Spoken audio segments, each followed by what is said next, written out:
संगीता अपनी सिलाई मशीन पर बैठकर कपड़े सिल रही होती है कि तभी उसकी सास सर पर लकड़ी उठाए घर आती है, जहाँ 6 महीने की बच्ची कब से दूध के लिए रो रही होती है। अरे बहू, कब से ये बच्ची दूध के लिए रो रही है और तू है कि कपड़े सीने में ही लगी हुई है। बस माँ जी 2 मिनट के लिए आप रिद्धि को संभाल लीजिए, ब्लाउज में जरा सी सिलाई रह गई है, मुझे आज शाम को ही सिलकर उर्मिला बहन को देना है। अपनी रोती हुई बेटी को दूध पिलाने के चक्कर में संगीता जल्दी जल्दी मशीन चलाती है, जिससे उसकी उंगली में सुई चुभ जाती है और उसकी उंगली से बहुत खून बहने लगता है। संगीता पास में पड़े कपड़े की कतरन अपनी उंगली पर लपेट लेती है और फिर अपनी बच्ची को दूध पिलाने लगती है। दूध पिलाने के बाद वो फिर से सिलाई मशीन पर कपड़े सिलने बैठ जाती है। संगीता का पति किशोर एक मोची था जो सारा दिन कड़ी धूप में बैठकर लोगों के जूते चप्पल सिलता था। संगीता के परिवार में उसकी 2 बेटियां, उसका पति और सास रहती थी। ओफो, बाहर तो इतनी तेज धूप है, ऐसा लग रहा है कि आसमान से आग बरस रही है। सोनी बेटी, एक गिलास मटके से पानी देना तो। ये लो बाबा। ये मटके का पानी भी कितना खौल रहा है। तभी उनकी पड़ोसन उर्मिला उनके घर आती है। ये ले संगीता, मिठाई है।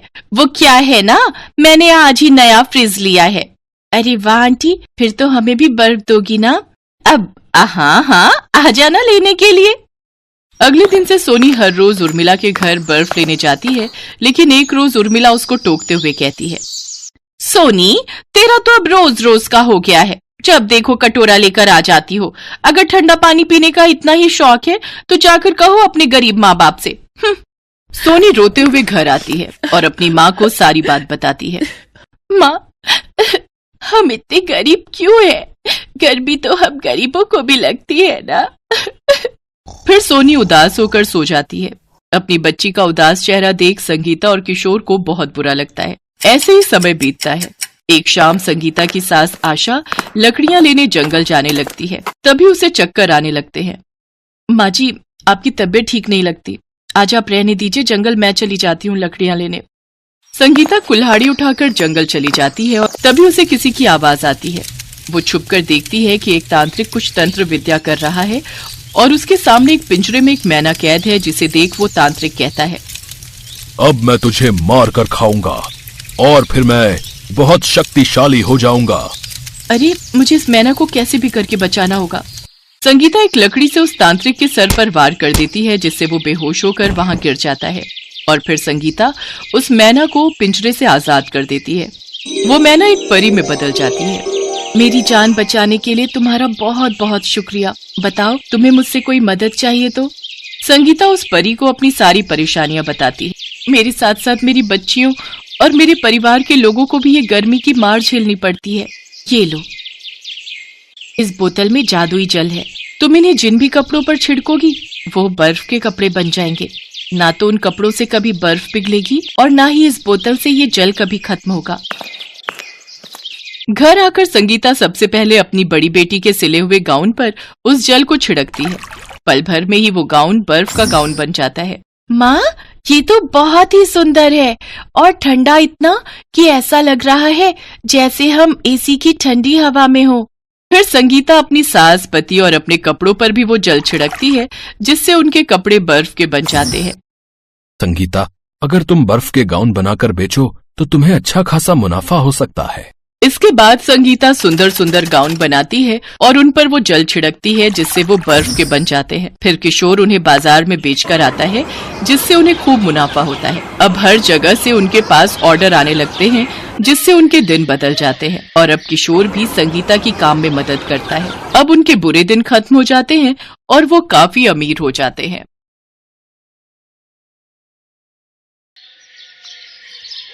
अंजू अपने माता पिता और छोटे भाई के साथ बिजनौर में रहती थी। अंजू को बचपन से ही सिलाई कढ़ाई करने का बहुत शौक था। गृह विज्ञान की परीक्षा में जब 10वीं कक्षा में उसके सिलाई में सबसे ज्यादा नंबर आए तो वो अपनी माँ सुलोचना से बोली, माँ, ये देखो, मेरे गृह विज्ञान की परीक्षा में सबसे ज्यादा नंबर आए हैं। मैम बोल रही थी मैंने सबसे सुंदर फ्रॉक सिली है। अरे वाह, ये फ्रॉक तो सचमुच बहुत ही सुंदर है। स्कूल की पढ़ाई के बाद अंजू एक दिन अपनी माँ से बोली, माँ, मैं कॉलेज की पढ़ाई के साथ साथ सिलाई भी सीखना चाहती हूँ। मेरी सहेली प्रज्ञा के घर के पास एक बुटीक है जो 800 रुपए महीने में सिलाई सिखाते हैं। 6 महीने का कोर्स है, करने दो ना माँ। पर बिटिया तेरे पिताजी नहीं मानेंगे, वो यही बोलेंगे कि तेरी और अमित की स्कूल और कॉलेज की फीस बहुत ज्यादा है, मना कर देंगे। माँ पैसे मैं जोड़ लूंगी, तुम बस सीखने का हाँ बोल दो प्लीज। ठीक है चल सीख ले। अंजू अपनी पॉकेट मनी से बचा बचा कर पैसे जोड़ लेती थी। उसने अपने लिए सब खर्च बंद कर दिए। पैसे जोड़कर बुटीक से 6 महीने की सिलाई का कोर्स सीखा। अब अंजू घर पर भी कपड़े सिल कर तैयार करती थी। ये ले अमित, तेरे लिए नई कमीज सिली है, कैसी लगी? दीदी ये बहुत सुंदर शर्ट है। वाह दीदी, आप तो दर्जी बन गई हो। कुछ समय बाद सौरभ नाम के लड़के का अंजू के लिए रिश्ता आता है। सौरभ अपनी माँ प्रेमा के साथ रहता था और एक प्राइवेट कंपनी में नौकरी करता था। अंजू की शादी सौरभ के साथ हो जाती है और उसका शादी के बाद एक प्यारा सा बेटा सुमित होता है। एक दिन, अंजू बेटा तुम दोबारा पेट से हो, ज्यादा काम मत किया करो, अपना ध्यान रखो। माँ जी आज पानी नहीं आया, इसलिए बाजू वाली नीमा आंटी से पानी भर कर लाई हूँ। अंजू माँ सही कह रही हैं, अपना ख्याल रखा करो। और वैसे भी मैं 3-4 दिनों के लिए ऑफिस के काम से मुंबई जा रहा हूँ, अपना ध्यान रखना। मेरा जाना जरूरी ना होता तो मैं तुम्हारे पास ही रहता। सुनो जी, मेरी डिलीवरी का भी वक्त नजदीक है और आप। कोई बात नहीं अंजू, माँ है तुम्हारी देखभाल के लिए।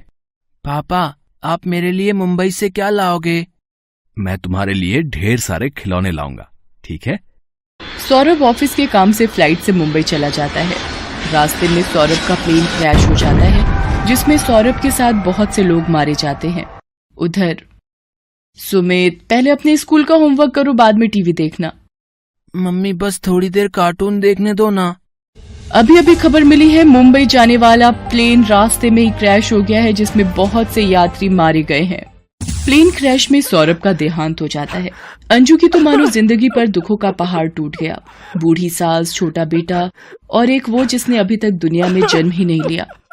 ये क्या हो गया भगवान, मेरा बच्चा, ऐसा नहीं हो सकता, मेरे सौरभ को कुछ नहीं हो सकता। माँ जी, सौरभ हम सबको छोड़कर चले गए माँ जी। अंजू सुमित के हाथों सौरभ का अंतिम संस्कार करती है। कुछ दिनों बाद अंजू की एक बेटी पैदा होती है। अब अंजू पर 3 जिम्मेदारियां थी। माँ मैं क्या करूं, सौरभ के जाने के बाद मैं टूट गई हूँ। सुमित रोज पापा पापा करता है और रोता है। अंजू मैं कुछ पैसे भिजवा दूं अमित के हाथ? नहीं माँ, पिताजी तो वैसे ही परेशान है, घर का किराया, अमित की पढ़ाई, घर खर्च, प्लीज उन्हें कुछ मत कहो माँ। अंजू तू तो मेरी बहादुर बच्ची है ना, सब ठीक हो जाएगा मेरी बच्ची, हिम्मत रख। अंजू बहुत परेशान रहने लगी थी। पैसों की तंगी की वजह से धीरे धीरे जुड़े हुए पैसे भी अंजू के पास खत्म होने लगे थे। मायके में पहले ही पिता पर परिवार का बोझ था, इसलिए अंजू ने अपनी परेशानी का बोझ डालना उचित नहीं समझा। मम्मी अब आप मुझे पहले की तरह आइसक्रीम और पिज्जा खिलाने मॉल नहीं ले जाती हो, मुझे ये दाल चावल नहीं खाने। सुमित मेरे बच्चे थोड़ा सा खा ले, मैं तुझे तेरे जन्मदिन पर तेरी पसंद का सब कुछ खिलाऊंगी, प्रॉमिस। अंजू बहू, आज तुमने सुमित को झूठा दिलासा दे दिया, अब उसकी इच्छा पूरी कैसे करोगी? अंजू दुखी हो जाती है, तभी गुड़िया रोने लगती है। माँ जी आप गुड़िया को संभालना जरा, मैं इसके लिए बाजार से दूध लेकर आती हूँ। अंजू दूध लेने जाने लगती है, तभी एक आदमी आ जाता है। नमस्ते मैडम जी, मेरा नाम अविनाश है। जी नमस्ते, कहिए क्या काम है? पिछले 3 महीने से आपके फ्लैट का किराया नहीं पहुंचा है, मैंने सोचा खुद लेने आ जाता हूँ।